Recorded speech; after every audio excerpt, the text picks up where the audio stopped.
All right. So we'll go ahead and get the ball rolling here. So I do want to start off by sharing with you a story that happened a couple years back. One day I was invited to meet an executive from the Texas African American Chamber of Commerce. And when he met me, his first words are, "Man, P. Wade, good to meet you.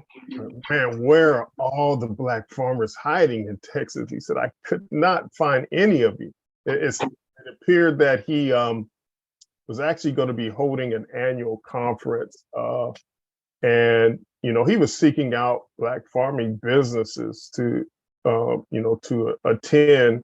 And I kind of thought to myself, I was like, wow, here we are in, here we are with one of the largest Black business chambers in our state. He couldn't find one farmer. And it just kind of, makes you kind of fall back and look at history and look at some of the things that led up to that comment, and if you look back now, and I mean, then and now, back in 1920, there were nearly 1 million Black farmers in the United States.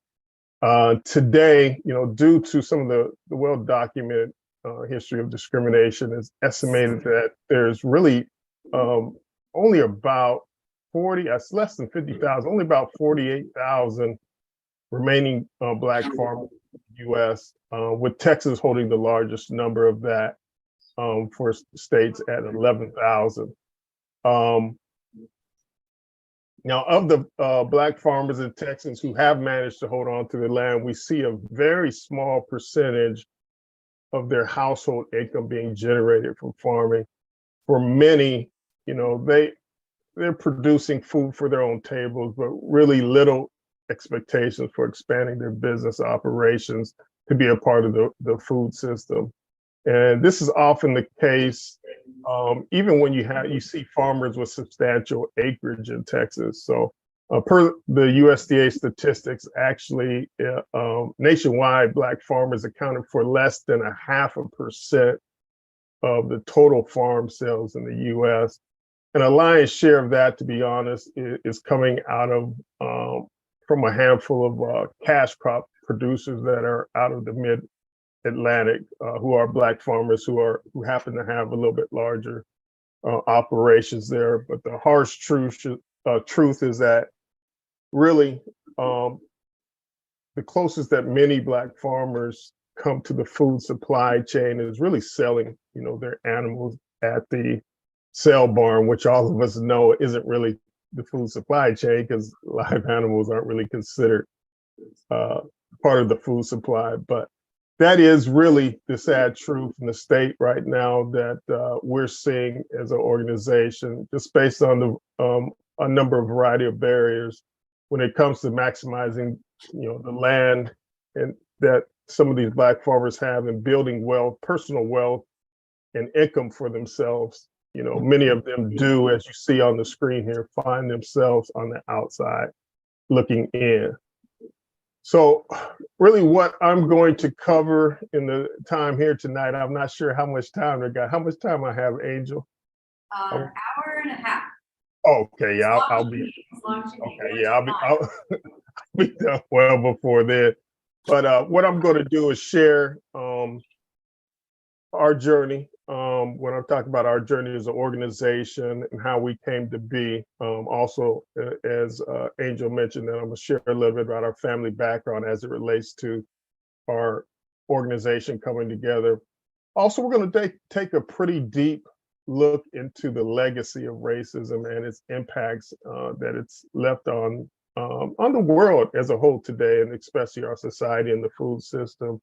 And then we'll finish up with just really some of the steps, actionable steps, nothing out of this world, just actionable steps to really help level the playing field in our food system today. But before I really get going on that, there are a few things I always need to note, especially on this type of topic here, is that when I'm referring to Blacks and or farmers, really speaking in generalities, it's really based on what my experience has been as a cattle rancher, also as part of a chief executive, a CEO, and an educational director as a CEO. Just want to make sure that we're not putting individuals in a box. That when I'm talking about Black farmers, there may be a Black farmer where none of anything I said applies to them, and vice versa. And there may be a farmer where everything I said applies to them, and somewhere in between. So just keep that in mind. It's very important when we're talking about this subject. And the last thing I want to do is put anybody in a box there. So I wanted to give that disclaimer before I got going here too fast. So here we go.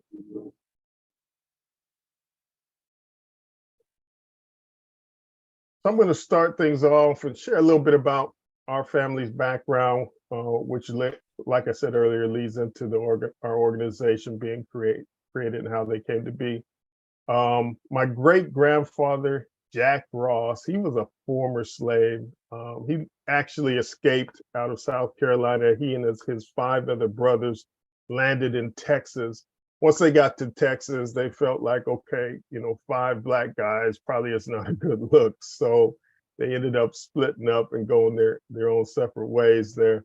My great-grandfather, Jack, ended up in College Station area, Bryan College Station area, where he became in the late 1800s a town blacksmith.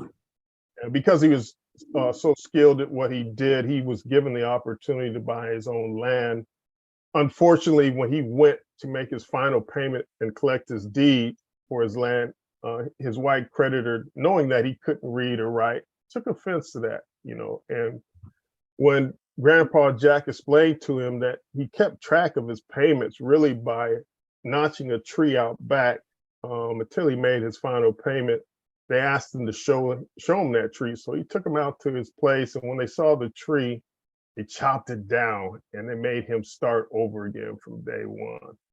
So the sad truth about that is that the sad part about it all is that great-grandpa Jack never really lived to get his deed in his hands. However, my great-grandmother, Charity Ross, who was able to manage to make the final payments, and we were able to hold on to our land. And what we're going to find is that we were probably, as horrific as that story is that I just shared with you, we were probably one of the more lucky ones at that time. Especially when it came to land.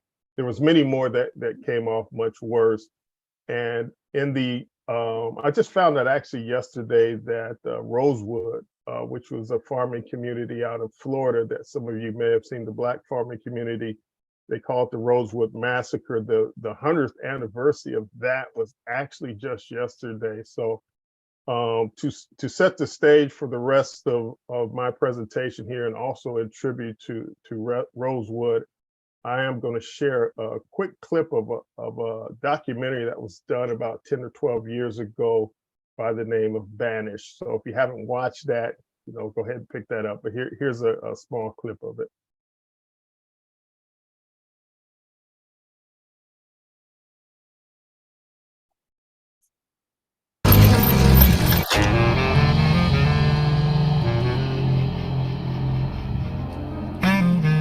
In 1864, in Washington County, Indiana, white residents made a very simple proposal to the Black community: leave or die. In 1886, a mob of 500 whites in Comanche County, Texas, lynched a Black teenager and then forced every Black out of the county. In 1901, in Pierce City, Missouri, after the death of a white woman, a Black man was hung and 2 others burned in their homes. Then, at gunpoint, the remaining Blacks were told to leave town. In 1905 and 1909, Harrison, Arkansas's white citizens expelled their African American neighbors in 2 waves of terror. And in Forsyth County, Georgia in 1912, Black homes were dynamited, forcing more than 1,000 Black residents of the county to flee. The pattern is eerily similar, an alleged crime against a white woman, the lynching of a black man, and the expulsion of the black community. The land the blacks left behind was lost forever, leaving a haunting legacy where many of these counties remain virtually all white to this day.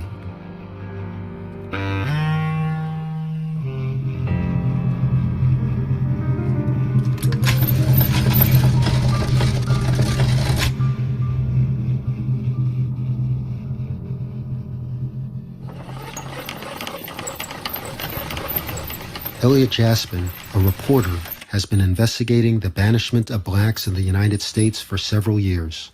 When you start to read these things, you're stunned by it. It's so unexpected, the accounts of what took place. It says, Negroes flee from Forsyth. Enraged white people are driving blacks from county. Drive Negroes from Harrison. Negro residents in panic. If Bob Fancher leaves, there will not be a Negro in Boone County. The only conclusion that you can come to after you look at all this is that blacks feared for their lives and they fled the county. The terror was substantial, and they did not have time, in many cases, to sell their land. And after they left, a lot of them were too afraid to come back to try and negotiate any sale of land. So basically, the land is lost. Very, very powerful stuff there. Going to continue along the lines of what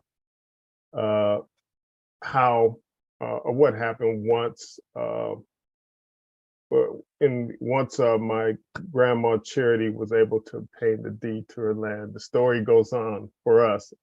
Again, one of the fortunate families in the South here. So my dad, W. Wade Ross, who you see pictured here as a 11-year-old next to a cotton field. He actually was born and raised on the land that Grandpa Jack had purchased. And he was well aware of the extreme measures that my grandparents endured, great-grandparents endured to acquire our land. And needless to say, he's always been committed from day one to preserving that land.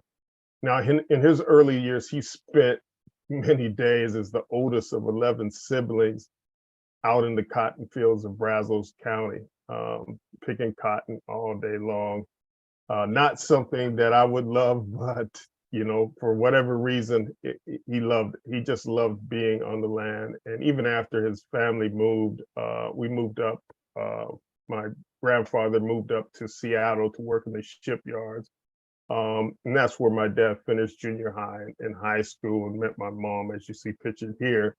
But his heart was always with his land down that his grandparents worked so hard to maintain. So years later, he retired early from being a educator in the college administrator. And he found his way back to the land he was born on, convincing my mom, who wasn't real fond of Texas, and she was actually from Kansas, but he convinced her to come back down south with him. And then he moved back to the land that he had left 50 years earlier. So now, once we got back to Texas,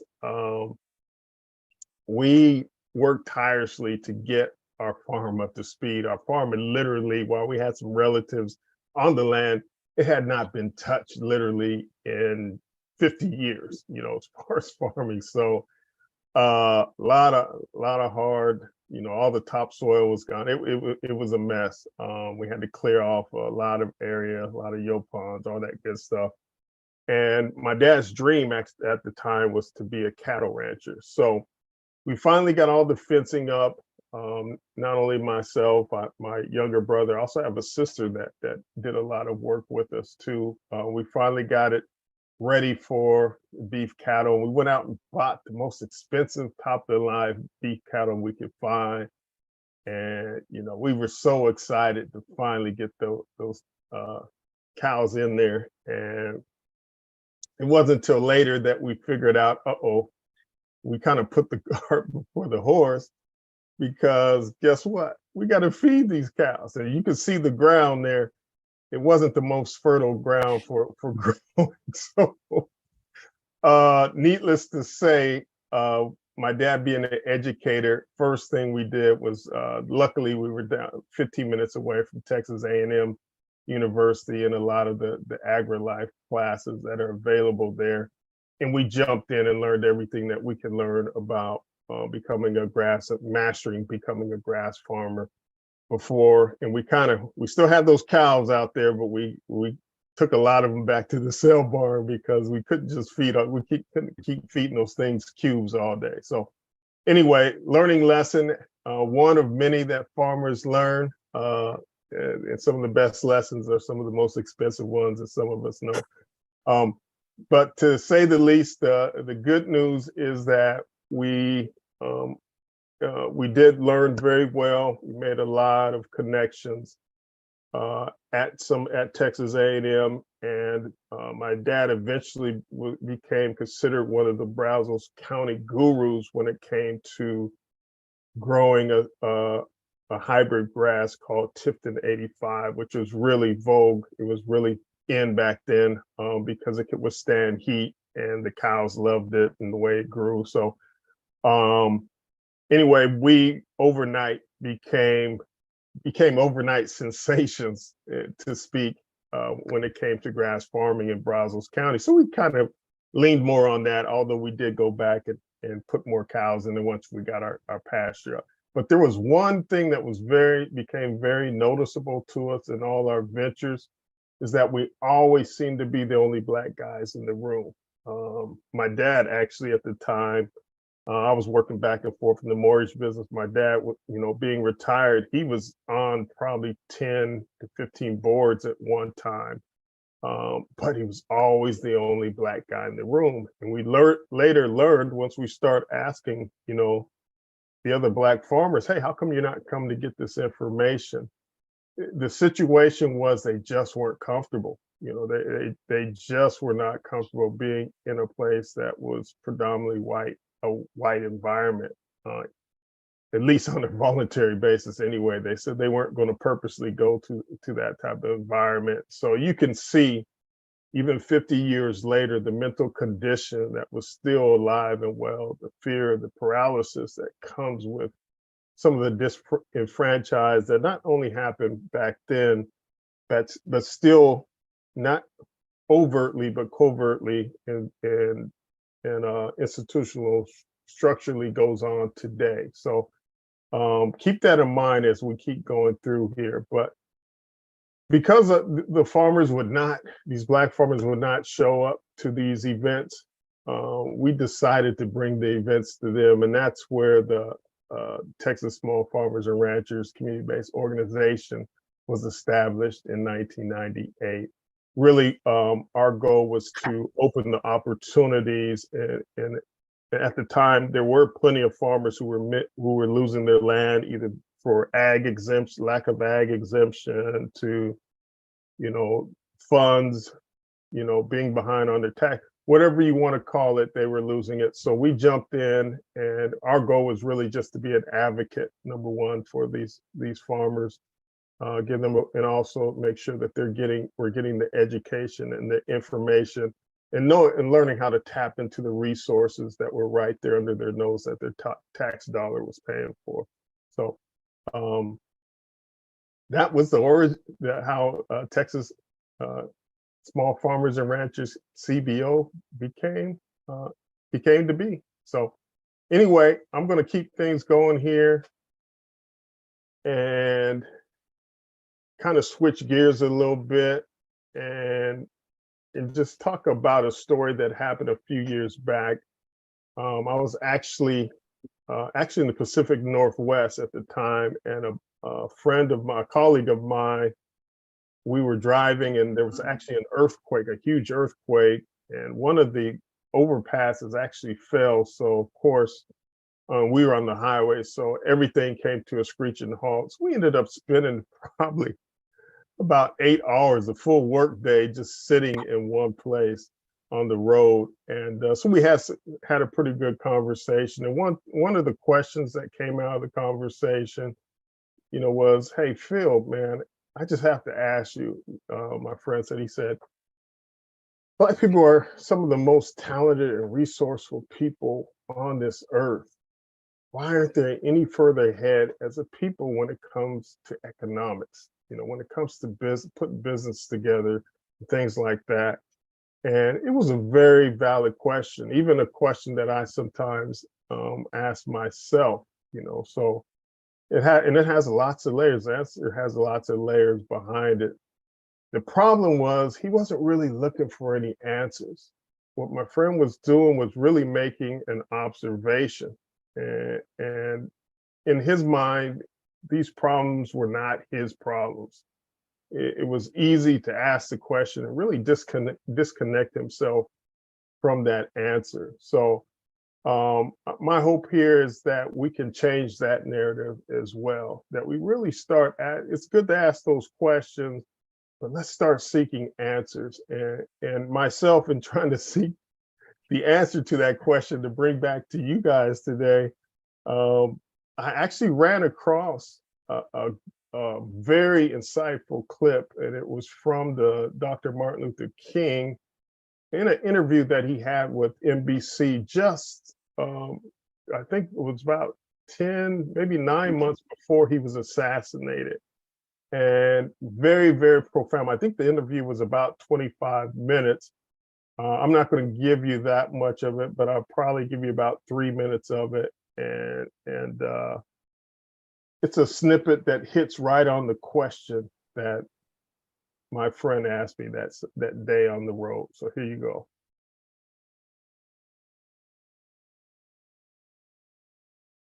Why are they looking for the excuse? What is it about the Negro? I mean, every other group that came as an immigrant somehow, not easily, but somehow got around it. Is it just the fact that Negroes are black? That's a part of it, and that grows out of something else. You can't thingify anything without depersonalizing that something. If you use something as a means to an end, at that moment you make it a thing and you depersonalize it. The fact is that the Negro was a slave in this country for 244 years. That was a willful thing that was done. The Negro was brought here in chains, treated in very inhuman fashion, and this led to the thingification of the Negro. So he was not looked upon as a person.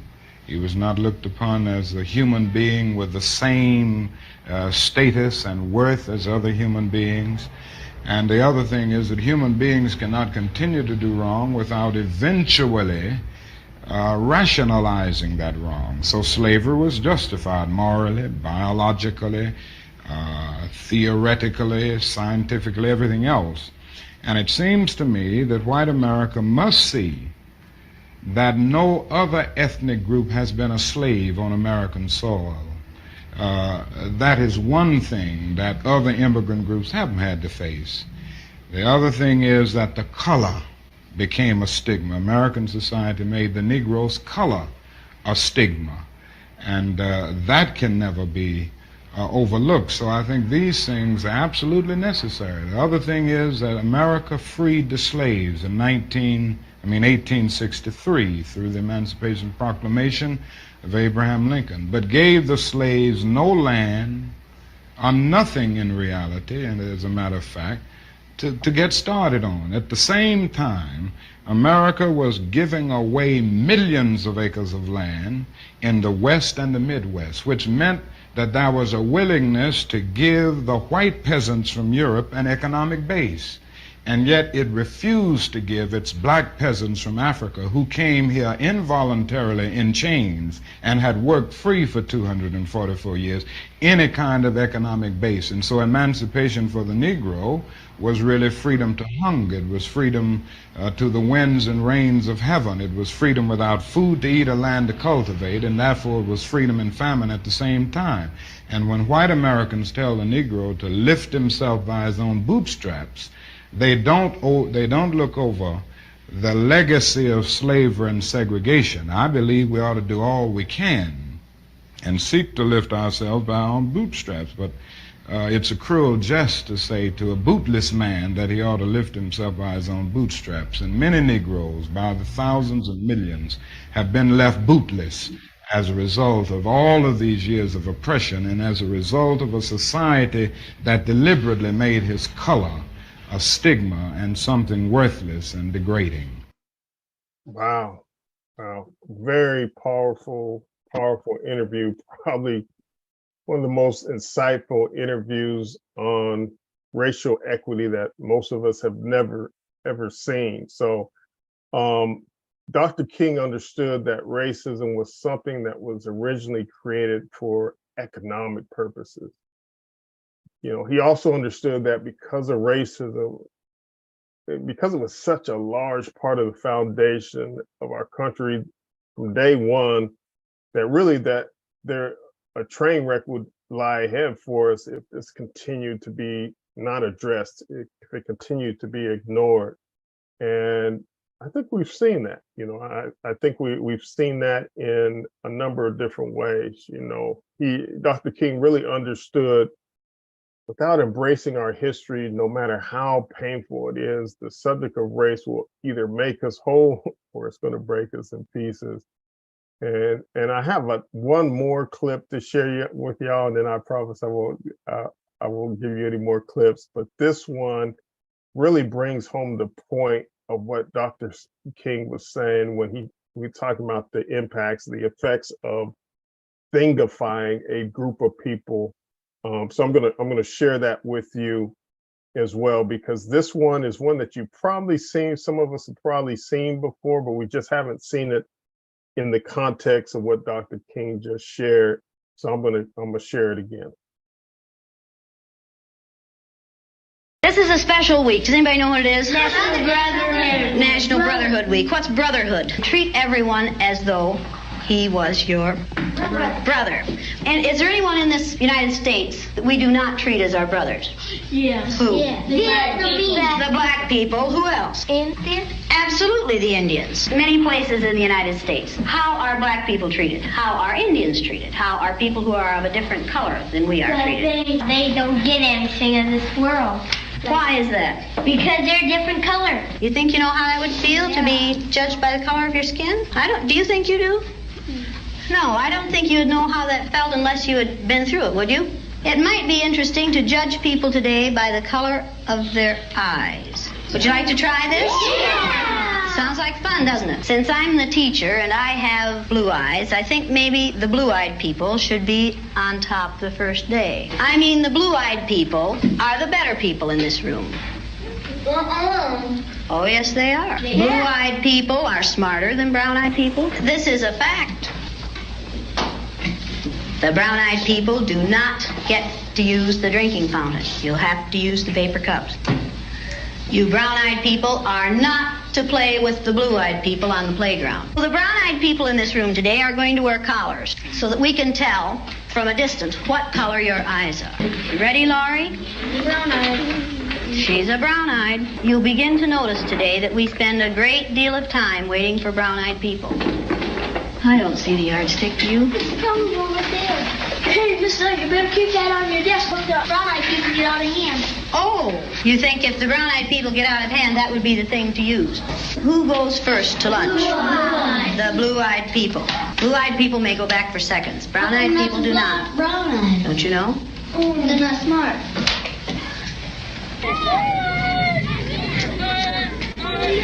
And it seemed like when we were down on the bottom, everything bad was happening to us. The way they treated you, you felt like you didn't even want to try to do anything. It seemed like Mrs. Elliott was taking our best friends away from us. What happened at recess? Were two of you boys fighting? Russell called me names and I came in the gut. What did he call you? Brown eyes. They always call us that. Yeah, they keep calling us brown eyes. What's wrong with being called brown-eyed? It means that we're stupider. I watched what had been marvelous, cooperative, wonderful, thoughtful children turn into nasty, vicious, discriminating, little third graders in a space of 15 minutes. Wow, really not much to be said here. If nothing, else, hopefully these last few clips has helped you understand how devastating racism has been to many of your Black brothers and sisters who are out here. And here's the thing, most of us never really pause to question why things are the way they are. And to couple that with how taboo the subject of race is for many in our society, and you have a situation where this can called racism just keeps getting kicked down the road over and over again. And I like to use the analogy, be like the buffalo. And when the reason I like to use that analogy when it comes to this subject of racism is when a storm comes, here's what cows do. They try to run away from it. The only problem is cows aren't fast at all. So instead of outrunning the storm, they're actually running right with the storm, really prolonging their experience in the storm way longer than it should be. Now, what buffaloes do, they take a totally different approach. Instead of trying to run away from the storm, they run actually directly into the storm. And by running directly into the storm, buffaloes understand that they're minimizing their time in the storm. In the storm, excuse me. So needless to say, when it comes to the subject of racism in this country, most of us have been running with the cows. We need to be running with those buffalo. All right. So I'm going to, us human beings, we have a lot to learn. We need to be like the buffalo there, but I'm going to really suggest that we reverse our trend. And here's the 5-point formula that we've chosen as an organization really to adopt in really convincing, our participants. We don't really have memberships anymore. We have what we call participants, meaning that anyone who wants to participate in our organization can, any of our activities. But we really want them to have the mindset of the buffalo, to really try to reverse the trend in the farming community and our food system. So we really encourage them to do that, and we're doing so, in a number of different ways. But here are the 5 building blocks. One is developing an educational platform of customized, high-level information that includes all ag business essentials. So really customized training programs that are designed to meet farmers where they are and really provide them with a hybrid learning experience that includes not only hands-on training, which a lot of us farmers learn the best at, but also on demand, where we can watch things over and over again. And we all learn at different paces anyway. It just allows farmers not to show up at some type of extension meeting and get some information that's in technical talk that's going completely over their head without any means of really gathering the information they need and making it useful for what they're doing. So that's one thing. We really want to offset some of those past learning barriers that we've seen for those farmers who are now showing up at these trainings, but somewhat walking away unfulfilled with the information. We got them there now, so now the next step is to make sure that they're getting the information that comes with meeting them where they are. Also, what we want to do is create turnkey sales outlets for these farmers, provide turnkey opportunities that these farmers can plug right into and see immediate viable sales, get some of those sales under their belts. There's something about seeing a little bit of money going to your bank account that just keeps you going. So not only in private sector, public, nonprofit, all of it, we want to really partner up with organizations and groups who are like-minded, who are looking to to create those value chains that last for long term. The other thing that we're looking to do is to, have, establish ongoing technical support to ensure that these farmers are adopting a mindset of always be learning, always be improving, always be looking to get better. Don't just stop in one place because you learned something you didn't think you'd ever learn, but keep going, because we're in a dynamic, the food system industry is always a dynamic thing. It's always growing, it's always changing, especially with the technology that's coming on board these days. The other thing we want to do is build local peer learning experiences and communities that, are going to connect farmers from similar backgrounds and farmers also from different backgrounds as well. But in a comfortable environment where they can learn collectively, grow together, just create a subculture where everyone is lifting each other up, each one teach one.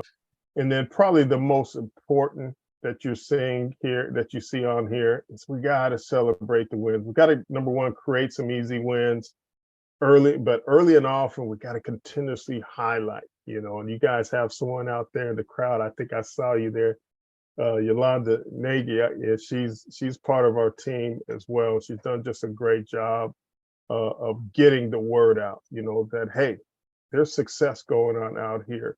Jump on board, be a part of this. And we got to do more of that. Social media in many cases is an inexpensive way to make sure that that some of these farmers who have it in their mindset and have that mental conditioning that's pulling them down, to start lifting them up as well. So really, I'm saying in a nutshell that we want to take a page out of Jackie Robinson and Branch Ritchie's book and apply that here to farmers in Texas. We all know the courage that it took for Jackie Robinson and all that he endured to break the color barrier in baseball. However, very little bit is talked about, not nearly as much about Branch Ritchie, the white owner of the Brooklyn Dodgers, who was, willing to go against conventional thinking and do the unthinkable at that time. And the reality is, to buck the racist stronghold that existed in baseball, it was required that not only Jackie Robinson be courageous, but that Branch Ritchie be courageous too. And the both of them were. Collectively, they showed the world that what was totally possible. And professional sports really hasn't looked back ever since. So right now, our goal is to, make sure that, we can achieve the same thing in farming. And I have no doubt really that we can do that. Jackie Robinson, the Jackie Robinsons of the food system are out there here in Texas waiting to break that color barrier. And also the Branch Ritchies are out there. I'm already working with many of them. There's one of them, who's a rock star, right? For us right now is Sue Beckwith with Texas Center for Local Foods. I mean, my goodness, even before it was, the I almost said Rodney King, the George Floyd situation came up. Sue was there seeking us out, wanted to know what she can do, which is huge. She was showing up saying, hey, what can I do to help out these black farmers? She understood the barriers, some of the barriers that I shared with you. And she just took time out, and she would drive miles in 3 or 4 hours back and forth. Sometimes we try to volunteer and put her up in hotels because we knew how long she went. But it's that, and there's many, many more. It's just not Sue. There's many more Branch Ritchies out there that we've established with over the years. I'm just using Sue as an example because she was the one who stepped forward first. But we need that. We need to create this situation that's going to change the narrative for many of these black farmers and get them to step forward and make a brighter day. So with that said, I'm going to finish up my presentation because I kind of feel like I'm rambling. Hopefully I'm not. But for my brothers and sisters out there, I'm going to finish up by sharing a poem that was written in 1905, right around the time that Grandpa Jack first paid off his land. And it's titled As a Man Thinketh. It says, if you think you are beaten, you are. If you think you dare not, you don't. If you like to win, but you don't think you can, you most certainly won't. If you think you'll lose, you've lost. For out of the world we find success begins, the fellow's will. It's all in the state of mind. If you think you're outclassed, you are. You got to think high to rise. You got to be sure of yourself before you can ever win a prize. Life's battle doesn't always go to the stronger or faster man, but sooner or later, the man who wins, the man who thinks he can. Thank you very much, y'all.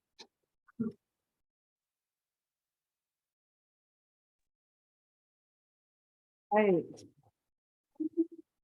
Yeah. So thank you. So we're gonna have a do you have a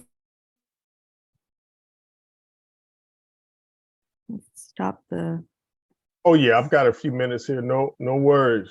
okay. Yeah, there was a lot of good conversation happening in the chat, people sharing book recommendations. So since he can't hear you, I'll relay the question. So go ahead and did you have a question? Or oh yeah, okay, go ahead. So I wonder what kind of outreach being done to young people. Your story about your grandfather reclaiming your family land is both inspiring and, as you know, rare. Since so many people were forced off, so many young folks don't have that opportunity. My daughter participated in FFA, and there were a lot of white kids doing that, a lot of Hispanic kids doing that. I can't recall seeing a single African-American participant at an FFA event that we attended. So to try to create community, you need those generations. And I wonder what kind of activities are being done to try to promote farming among Black young people. I imagine there's some communities where that would be something to really inspire. My suburban young lady got inspired by sheep. Who knew, right? She grew up in a regular neighborhood block, but she loved it. And I wonder if that would be something that could help. No, I think wholeheartedly. Yeah, were you able to hear that? Yes, it Okay, was a little echoey, but I got the gist of it. No, you're absolutely correct. There are organizations right now. I know Prayer View Extension has one, has a program. There's Fort Oak Cliff is putting something together up in Dallas. There's a few organizations in Houston, but Texas is just such a large place that what has to happen, and kind of what you were hearing me talk about, is we need to start connecting the dots and creating a collective effort. And that starts with finding the right people. One of the challenges is just finding the right people. I was fortunate enough to have a young man reach out to me who's actually in the San Antonio area. We actually wrote a book for youth farmers and small space gardening. And we just have to make, just like what you're saying, there has to be a more conscious effort to start young. One of the other things that we are looking to do is to really, get some funding to really start feeding into the churches and start to feed into the Black churches and start to create some small gardening programs for them. Anything that's going to feed into the community. But you're absolutely right. There needs to be a more concerted effort all around. What sometimes happens is we try to bite off more than we can chew and be too many things to too many people. And when you're trying to chase too many squirrels, you don't end up catching any of them. So we're figuring out what those lanes are that we're looking to run in, but also the key is to find those right people who really truly have a heart and a passion. Because the thing that we've learned, is that everybody can raise their hand and say, "Oh, I'll do it," but are they going to continue to raise their hand? Once they hit a bump in the road, or once, they have a scheduling conflict, and you cannot let those youth down. So once you start it, you got to make sure you finish it. So that, but what you said is absolutely correct, is that those type of things need to be done. And that takes a collective effort, and if that's something you want to take the lead on or give me a call and create a coalition on that. And let's put that together. But just realize Texas is such a big state. And the problem that we've had is we find the right person, but guess what? They're out in Tyler, Texas, when they're needed in Austin, So, but yes, all those things are very, very necessary. And it does start with the youth. We have to start training up the next generation of Black farmers and ranchers.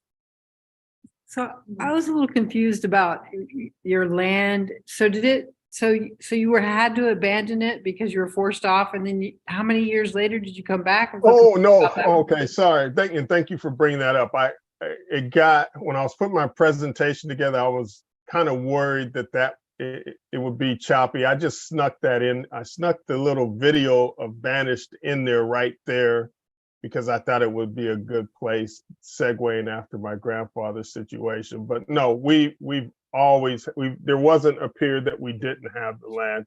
Now there was a period that now keep in mind, Grandpa Jack had 6 children. So they all received plots of land, and most of them, I would say about 4 of them stayed back in Texas. They just weren't farmers. Some of them lived on the land, some of them lived off the land.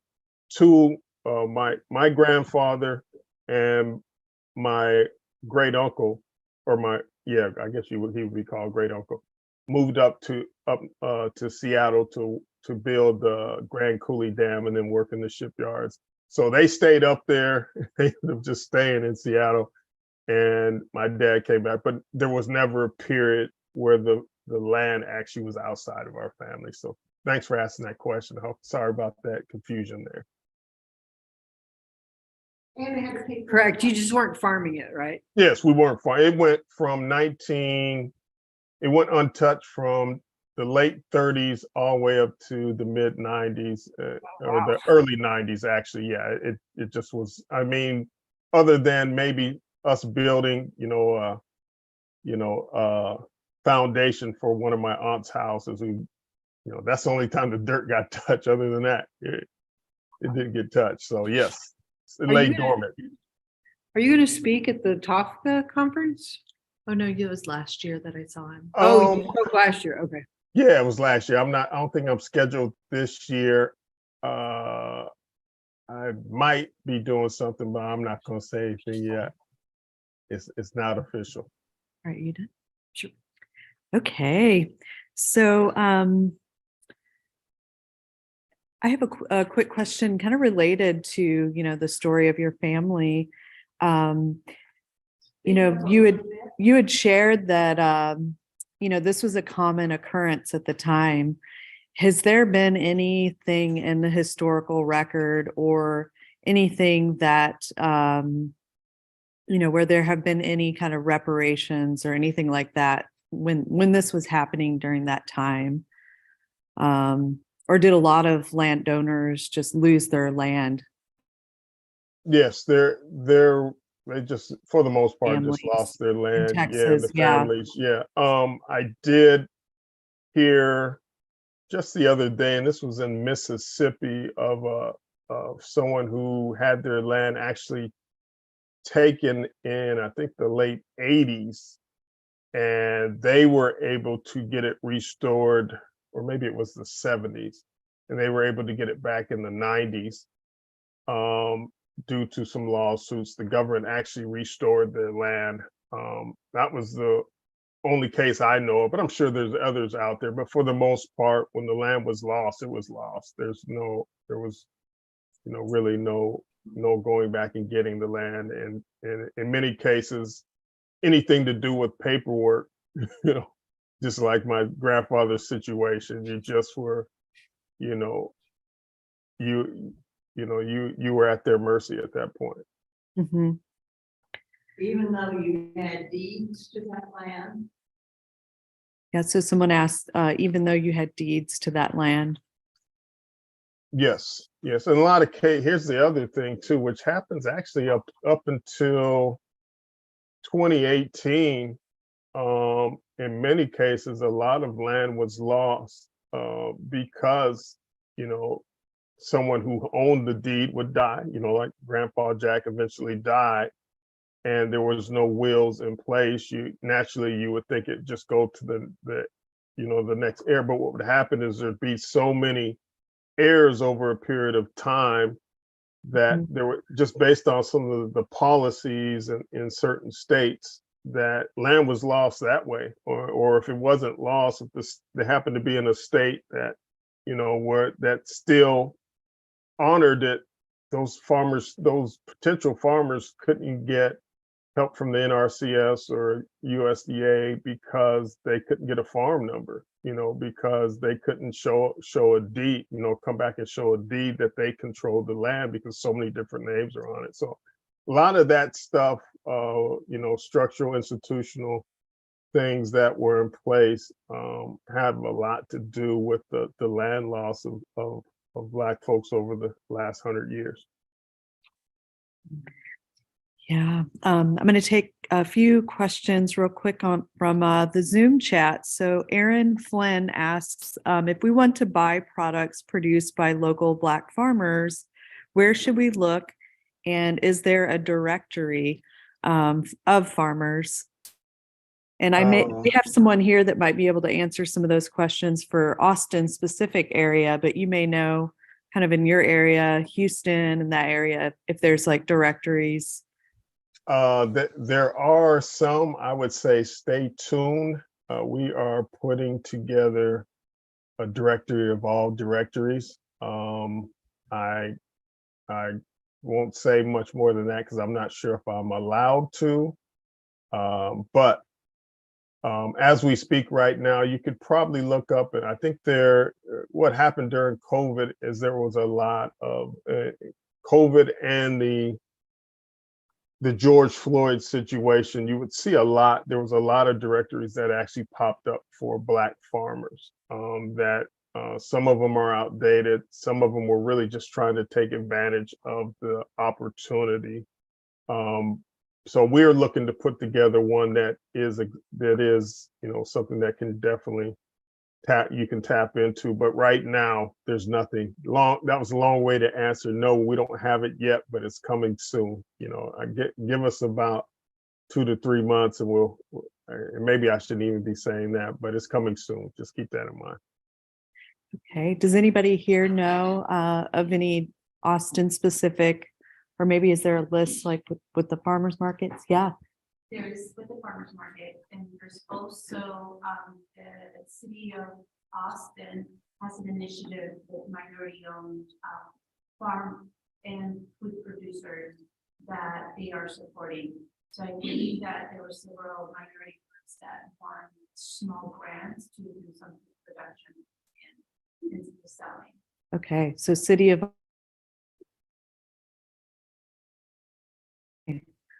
City of Austin. Okay, my source says 2 to 3. I just checked while you were chatting there. 2 to 3 months, which isn't that far away. So stay tuned. Well, that's statewide, Texas. Yes. Okay. Anybody else have any places they like to go locally? That yeah, Joan. This is actually a comment rather than a question. All right. I appreciate what you have shared with us. When you mentioned church affiliations, the church to which I go has a number of African families and a lot of little kids. Mm-hmm. And many of them grew up on the land. And I think that is a source for future farmers. Yes, yes, and they have pretty strong community.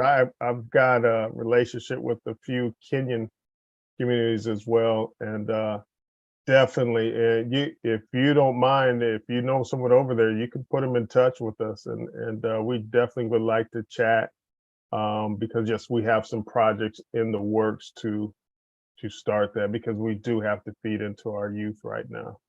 So Mhm. thank you for suggesting that. Now, but it's just east of Austin, and it works with the refugee community. So a lot of immigrants from Africa work there, and they even have like a program where they make clothing and all kinds of things. And All right. they're even growing like flax and playing Wow. around with, Multicultural Refugee Coalition. yeah, Multicultural Refugee And we're Coalition also a grant receiver from this grant. from the city. Yeah. Yeah.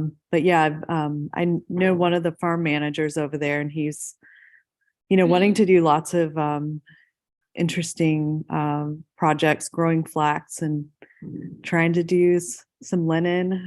Like, that's exciting to me. Wow. So yeah, I think I may have asked this same question at TOFCA, but we got to talk a little bit about kind of what was happening with the USDA, and kind of I think it was built into the CARES Act, or it was one of the big funding bills that Biden was trying to pass to create like some sort of reparations for all of the discrimination that was happening in the USDA. So, I'm not sure what the process was, but there was a sort of a fact-finding period where they learned, and this happened. There's a lot of funds put into like looking to see if there's institutional racism in our institutions, and of course it comes up everywhere because it's sort of built in, like you describe. When things are based monetarily, creating sort of this permanent undercast sort of system. So kind of I haven't kept up with everything. I know that things were tied up in courts, but can you maybe elaborate just a little bit on kind of what that was, and where it is? So it was a program. What happened was, I think President Biden signed a program that was called the Debt Relief for Black Farmers program, and really it was to be, like you said, kind of a form of reparations is really what I think it was the goal. Unfortunately, it was rushed out probably a lot quicker than it should have been. Whatever verbiage was in there, and I'm a cattle guy, I'm farm from a legal guy, so but whatever verbiage was in the paperwork, made it open to be tied up in courts, which it did. A lot of white farmers, including, some of the farmers here in Texas, said that they felt like it was reverse discrimination because it excluded them, and it got tied up in the courts. And so since then, it was rewritten, revamped, kind of repackaged, and sent out a different way that it had different language in it that included everybody, which was basically done to avoid what happened earlier. So it allowed, at the end of the day, it allowed Black farmers to somewhat not quite get what they were getting, but it also did not exclude white farmers, as well as what ended up happening. Problem is, the reality is, as I explained to you before, is that, and it really wasn't a problem, but the reality is most of the Black farmers in Texas and in many other states, don't have enterprises. They don't have business operations. And most of that funding, the ones who do and who really needed the help, were the guys in the mid-Atlantic states and the southeastern states, who tend to have cash crops, which are, so they, of course, are more dependent on capital and getting those farm loans, getting those 200,000 and 300 and 400,000 to cover their soybean crop on their, 100 acres operation they have going, or the tobacco operation over here, or their sugarcane operation, whatever that might be.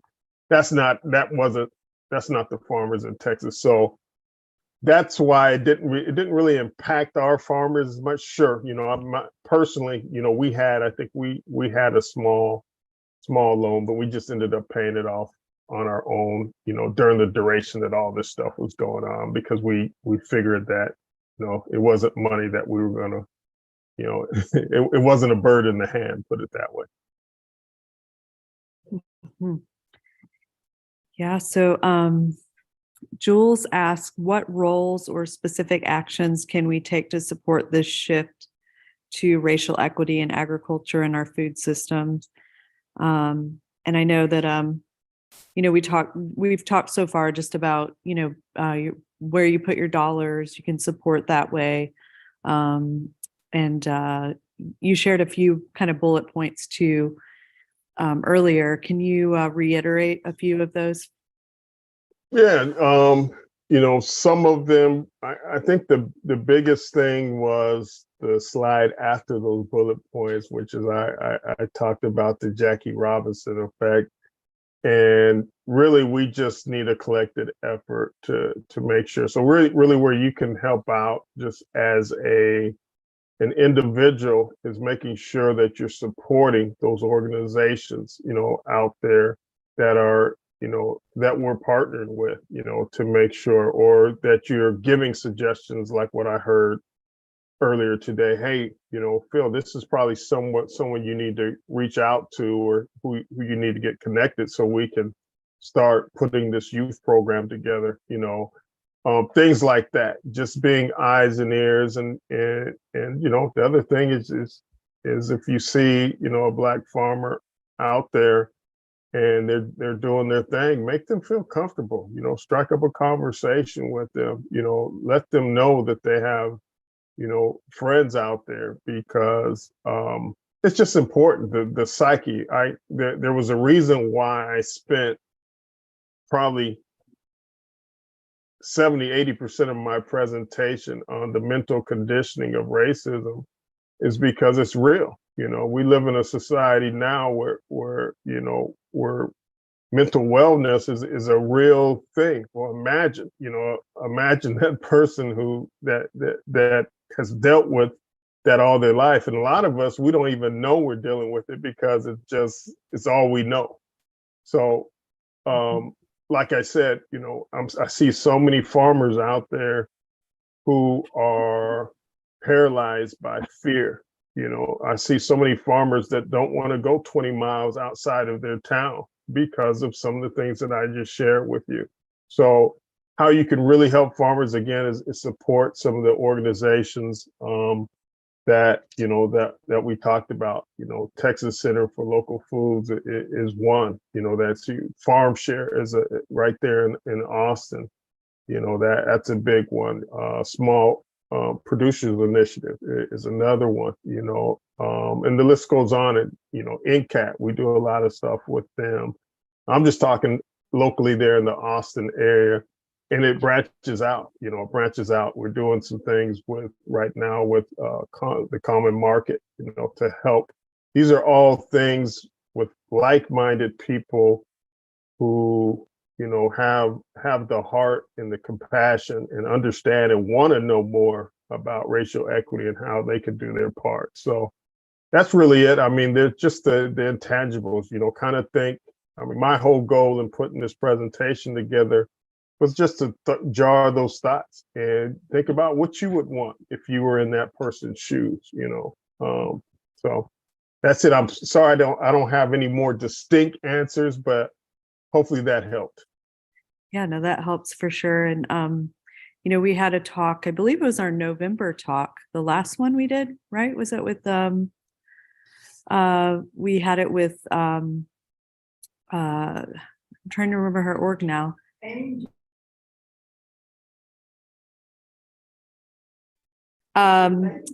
So one of the talks we've had in the past too, we learned how to kind of write our politicians too.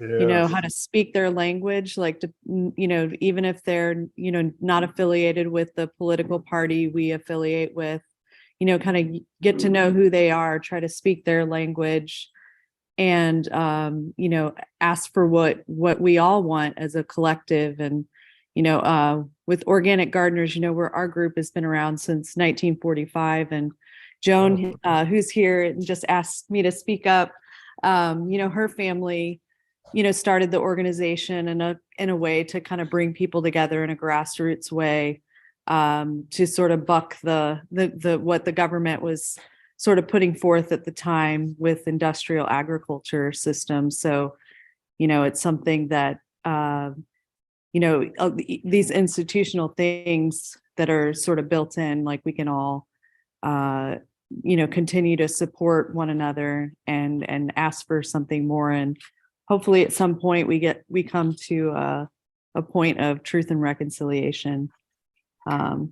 Yes. Snap, snap, snap. And I do want to say this is that NRCS Texas has really done a wonderful job in partnering with us. They have stepped their game up. So I don't want to come across, now they've been a big part. They're part of USDA, and USDA has been a big part of the problem, over the last century or so. They have stepped their game up. So I do want to give them kudos for that, and especially the leadership that they have now. And we've been able to do some things and have some conversations.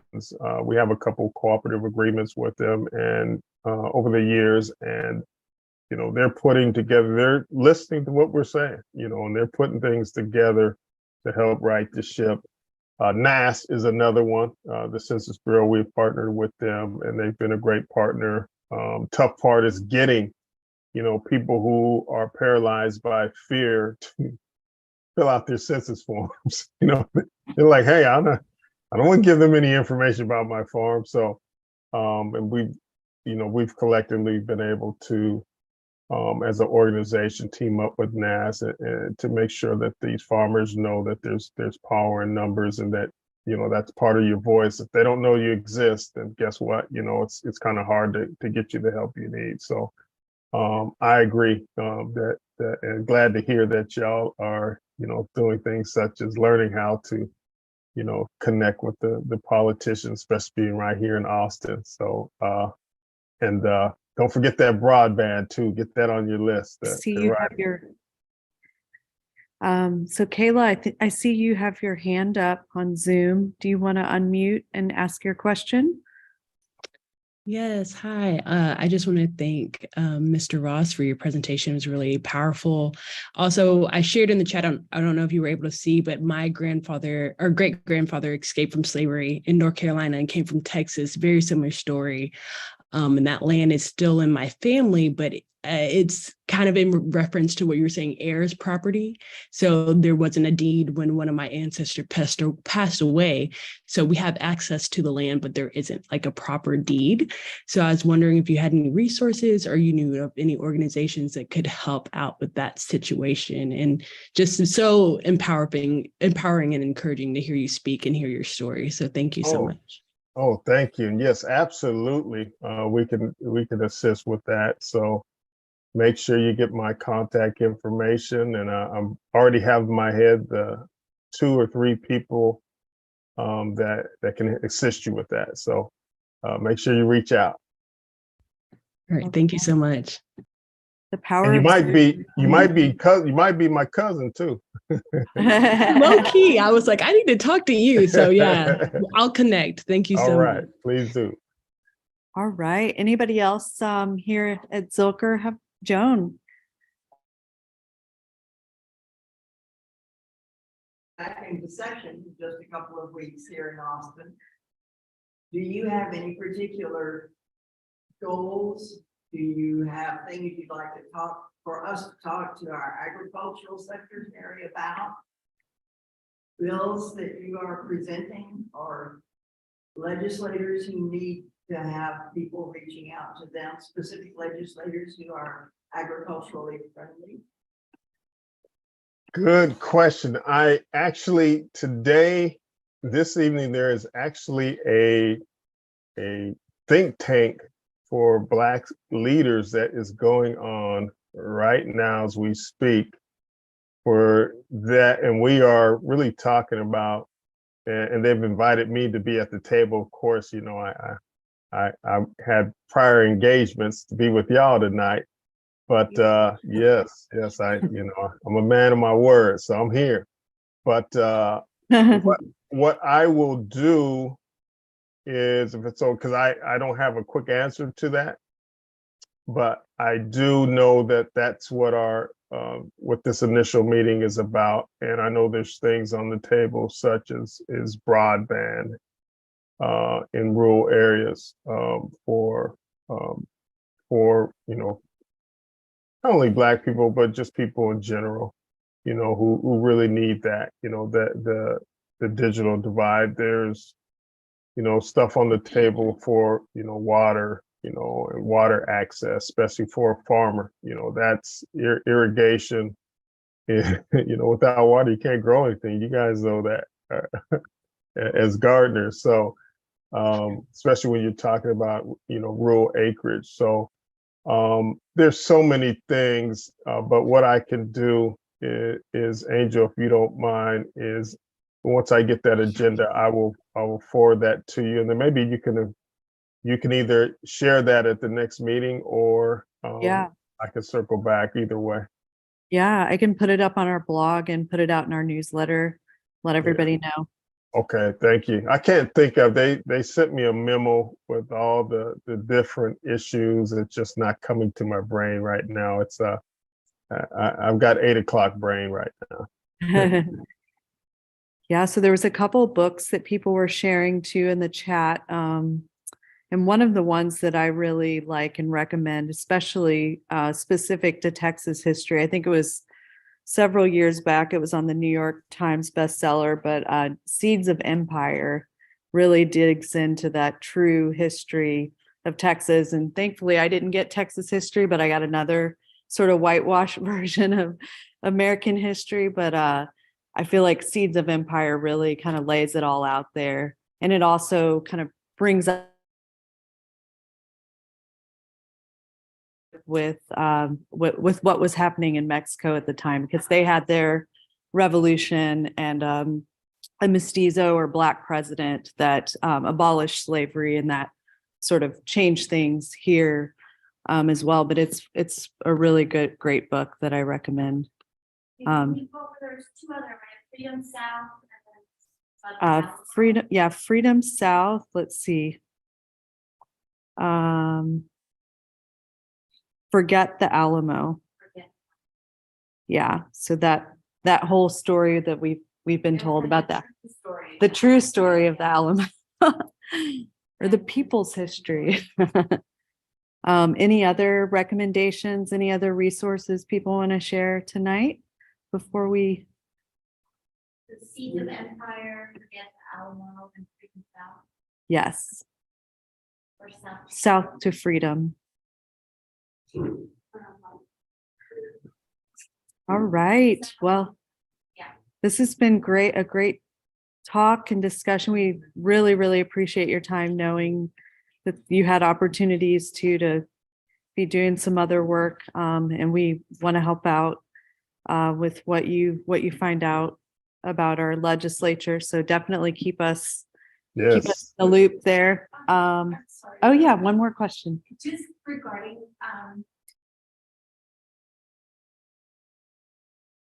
5-point recommendation, would he be holding any type of workshops to kind of expound on his 5-point approach to kind of give us this capacity building and skills so we can move it forward? Yeah. Did you hear that question? Yeah. Yes, definitely. We so what we do have a newsletter. If you go to our website, it'll pop up in your face. tsfrcbo.org. Not sure if there's a way to put it in the chat, but our newsletter, we try to do a monthly, what we call a knowledge form. and in that knowledge form, we have some type of, like in our one coming up on, I think, November 24th. It's not posted on our site yet. I got to do that tomorrow. We're going to do a knowledge form, just talk with the outreach specialist, Floyd Knowles out of NRCS. And we're going to just be talking about all the different available programs out of there, including some of the value add programs that just popped on the scene. There may be some air property programs as well that we're going to discuss, but it's just going to be a full overview. And we try to do that every month.